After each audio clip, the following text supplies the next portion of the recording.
in 5, 4, 3, 2, 1. You can hate him for not making that fight happen, but this is an unbiased show.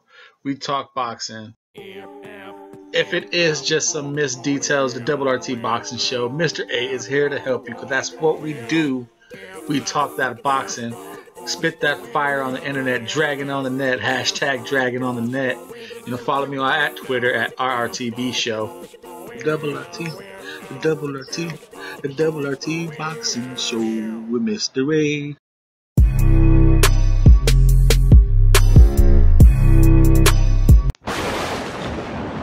Thank you for tuning in, folks. Thank you for tuning in. You know where you're at. And just in case you don't, you're at the Double RT Boxing Show, the Ready Talk Boxing Show. I am your host, Mr. A. And today we are talking not a breakdown of prediction, not a post-fight recap, just a good old boxing talk, Mr. A's thoughts. And today I'm discussing a little quick segment on Charlo. Now, his name is being hot again. He's a hot topic, considering his interim title is going to be looked at now. You know, Gennady Golovkin and Canelo just went at it in a great fight, and now it's the interim. What the hell do we do with the interim? And like I said, I was always puzzled by why he got an interim shot. The champion wasn't injured. He wasn't in any type of recess. He was just taking a big money fight. And so they're here, Jamal. You become basically like here's a title to shut up. They gave him a title to try and shut him up, and all they did was going to make it louder. Cause okay, this is like an interim belt. Is like a you know, if you watch wrestling, that WWE, it's like the Money in the Bank. You know, Jamal wants to cash that fucking belt, and he don't want that damn belt around his waist. He wants the real thing. You know, you gave him a suitcase to walk and carry with him, and now he wants to cash it in.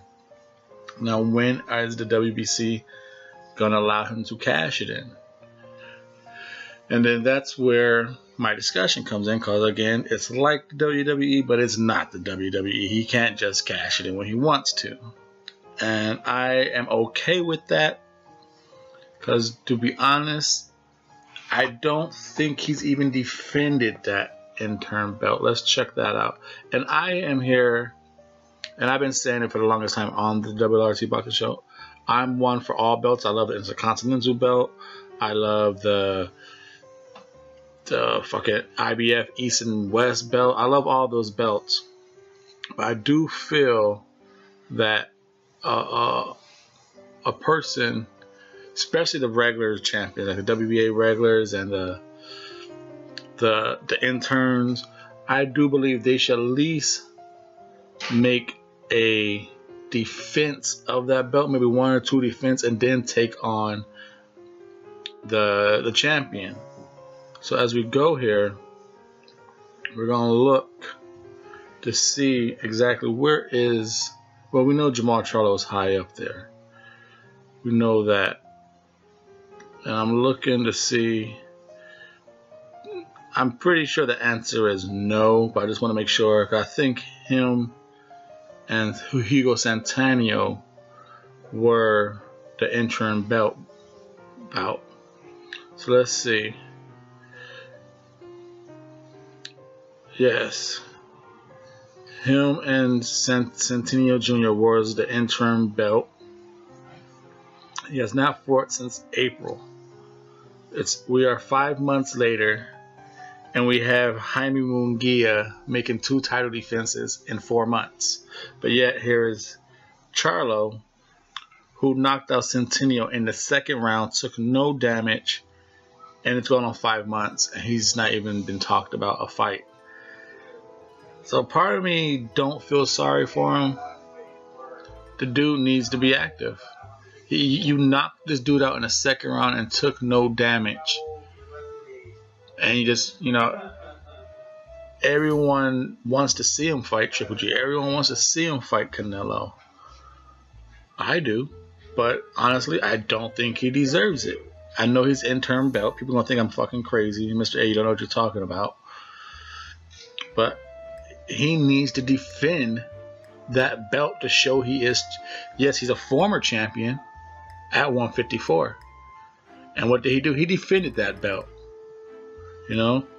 So he needs to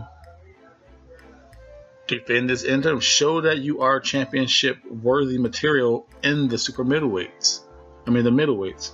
You know, he came up for Sebastian Highland. Not his fault. He fought Damaged Goods, and then he fought another guy who he took out quick, Centennial. Now that he was an interim, he needs. To me, I think he just needs to. It'll be nice to see, even though it's an interim, it's considered he is like champion B. If Canelo goes down, Charlo is the champion. So he needs to defend that belt, you know, to get himself a shot at the real title. What if he loses this next fight? What if he defends this belt? Okay, now we just go into like the what ifs, you know, which is a lot of boxing talk anyway. All right, middleweights, Charlo. He is currently the interim champion. Number 1, Saul Alvarez, which is going to be the champion now. Who knows where they're going to put Gennady Golovkin. And like I said, he needs to fight a top 3 opponent, at least, to defend that belt. And looking at the WBC, he's going to whoop anyone in the top 3. Number 2, Martin Murray. Number 3, Willie Monroe. Remember, Willie's been calling him out. Number 4, Jason Quigley. And number 5, Kamel Zertsameta. I'm watching him right now because he's fighting on the 22nd. So the WRC boxing show is all about ranking fighters. And from what I'm seeing, he got a pretty good gas tank on him, 1-2, but nothing Jamal shouldn't be able to handle. You know, he looks very. But like I said, this guy just trying to fake a shot behind the head. He turned his back and Kamal hit him. You know, Camille. He's ranked number 5. 4 Quigley, 3 Monroe, 2 Murray, number 1 Alvarez, who's gonna change. So we just put Golovkin in that one. You know. Now, do you want to see Golovkin fight to get his interim belt? Why not? But I don't think Golovkin's gonna take that fight. He ain't gonna go from these two Alvarez fights to fighting Jamal. No way. Martin Murray, I think, has a fight coming up. Number 5, Camille has a fight coming up the 22nd, same day as Joshua Povetkin. So that leaves Quigley and Monroe. Monroe's kind of a free agent. He fights anyone. And Quigley, I believe that's a golden boy. And like I said, I think they might save him for Canelo, but that's a whole different conversation. Like I said, it just needs to see, like I said, and that's just the WBC. Say you go to WBA, number 2 Rob Brandt, 3 Sullivan, 4 Lemieux, David Peapot, number 5, IBF, 4 is Martin Murray, number 5 is Kamal again, number 6 Rafael Bijaran. WBO, number 1 is fighting Andre's fighting number 2 Walter Contan duo. Number 3 Sullivan. Number 4 Kuklay has a fight coming up. Number 5 Lemieux, he just fought. Number 6 Butler, he has a fight coming up. Number 7 Murray, he has a fight coming up. You know, so number 8 is Shisaki. Number 9 Willie Monroe. Number 10 Albert Oliska, he has a fight coming up.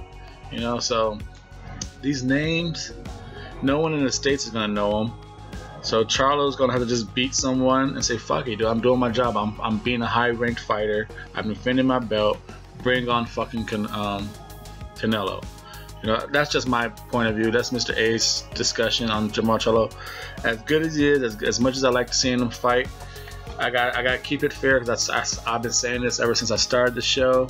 I don't care what belt you have, unless you're the super champ and you're sitting on top of the pyramid. I feel no, or you're doing a unification. I feel no champion deserves an automatic shot unless he didn't defend that belt twice. Okay, you defend that Intercontinental belt twice, you get a shot. You know, higher in the rankings or just a voluntary defense, you get a Continental shot. Same thing, defend it twice. Now you got your interim, defend that shit once or twice. I prefer twice, but hey, if you want to defend it once because your name and your past pedigree, fine. But this is a Double RT Boxing Show. Leave a comment down below. What do you think? Do you think Jamal Charlo deserves a straight shot at Canelo? Or should he defend this belt twice, maybe once, show his championship material in the middleweight class, and then get his shot? Leave a comment. Thank you for your time and support. Follow the show on Twitter at RRTBShow, at RRTBShow. Hashtag Dragon on the Net. Hashtag get your fix, you know, because I'm on those pills following doctor's orders. Boxing junkie. They don't want me to overdose over here. So hashtag get your fix. Hashtag follow the show. Hashtag RRTBShow. Thank you for your time and support.